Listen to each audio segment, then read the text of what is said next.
Okay, what's going on, you guys? Welcome back to another episode of the Fortnite Mythbusters, and today I'm finally back. I took a little bit of a break, but you know, the uploads are back now. Just like always, if you do have a myth you would like me to test in the next or future episodes of the Fortnite Mythbusters, make sure to go down in the comments and drop a comment of that myth for a pretty good chance to be featured. As well, if you have not already, make sure to head over to Nexiph.com and pick up yourself some limited Nexiph merch. Once we sell out of all of these designs, they're never gonna come back, so make sure to get some while you can for my first ever drop. And lastly, if you are new around here and you do enjoy what you see, make sure to subscribe and turn on those post notifications to never miss another Fortnite Mythbusters episode. Lastly, let's see if we can smash 18,942 likes on today's episode. That would be insane. But without further ado, let's get right on in to today's video. Kicking things off, jumping straight into the first myth. The first myth is, can you start a campfire by shooting a gas canister that is on top of it? So in this brand new update, there's actually gas canisters that you can hold in your inventory for when you're driving a car. Say it runs out of gas, nowhere near a gas station,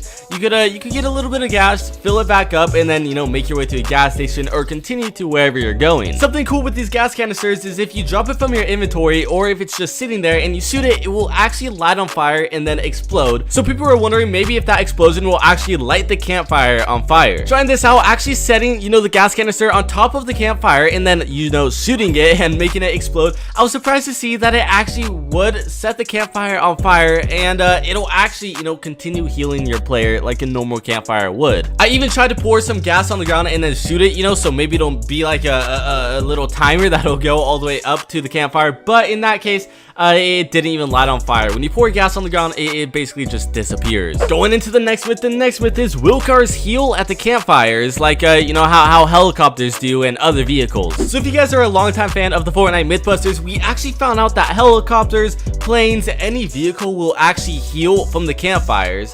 So a lot of people were wondering if it's the exact same outcome with the brand new cars. When trying this, I basically, hit the car a couple times. That way it was at 900 HP. Then I lit the campfire on fire, got in the car and drove closer to see that my player was healing, as well as the car. Both of us were gaining HP. It was the typical 2 HP per second unless, you stoke the campfire. What you might have to watch out for though is that if you drive your car up on top of the campfire, it will actually start taking damage. And then if you're even further, if your player is directly above the fire, your player will catch on fire and start taking a whole ton of damage as well. Going into the next myth is, if you wear the Midas skin while in a car, will the car turn gold with Midas's golden touch? So the Midas boss skin, there's a super unique feature about it that I'm sure a lot of you know about. For those of you who do not know though, whenever you pick up a weapon or get into a vehicle, it'll have this solid gold wrap. That's why you might kill somebody with the skin on and be confused why there's a bunch of golden weapons on the ground. Believe it or not, Midas's golden touch works on every single vehicle in the game, like the planes,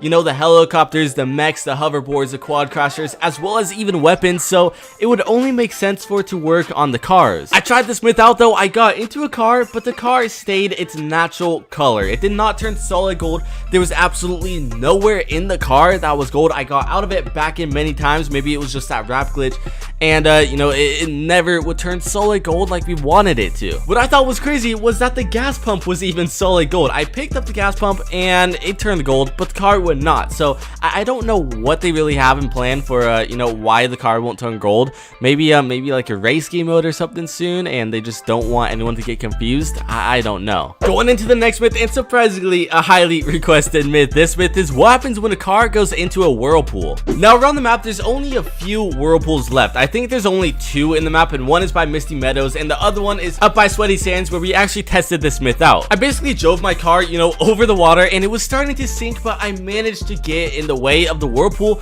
where it did launch my car up pretty high, but not as high as I really expected it to. Eventually, when you land back in the water, you have so momentum that the car will just sink to the bottom of the ocean, and then your player will automatically be kicked out of the car, and the car will just stay down there. So if you ever go into a whirlpool with the car, don't expect to get the car back. It's gonna be stuck at the bottom of the ocean, so I don't recommend it. Going into the next myth is, do you take fall damage in cars? Now this one was actually extremely easy to do. Now obviously in a real game, you're never going to be in a situation where you would actually take fall damage from a car unless you literally drive off of a cliff, but even then there's not really many locations around the map that allow you to, because the car, once it goes off-roading, it literally has no speed whatsoever. In this case, I built a massive staircase all the way up to max build limit, where I then drove my car up it and launched myself off of the staircase, where I then landed on the ground, taking literally no fall damage whatsoever. After finding out that you don't take any fall damage when you land on your tires, I wanted to see maybe if you land upside down, if that'll somehow trick the game.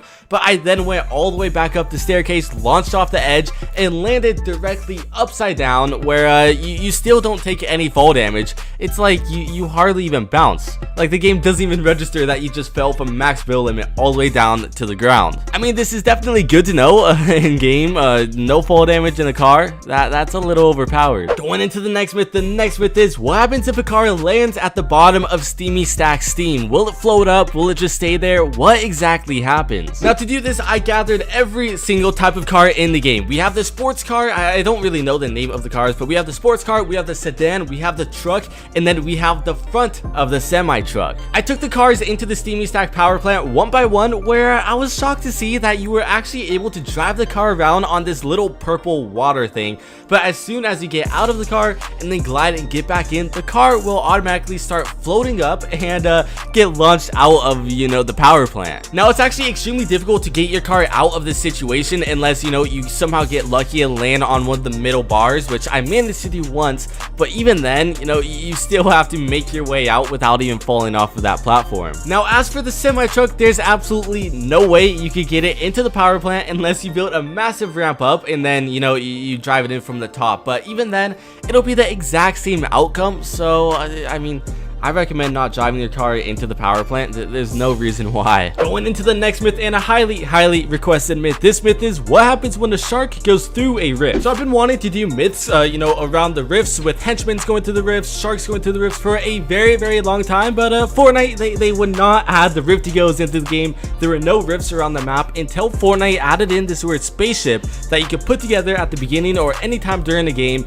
and then it'll fly away, and there will be rifts just sitting there for you to take. When testing this myth out, I basically put together the spaceship, and I managed to get the shark to land literally on top of the spaceship, and he was kind of glitched there. Once the spaceship actually took off, it teleported me away immediately through a rift. I was up at the top of the map, and then the shark just went back into the water like regular. So the initial rift did not, impact the shark one bit. I then also baited the shark to literally jump through the physical rift that is sitting, right next to the water on the beach, and the shark would not teleport. I got the shark to land in the water right next to it. I then went through the rift to see maybe, if it'll impact him, like how if there's multiple players standing next to a rift, it'll teleport all of them in a group.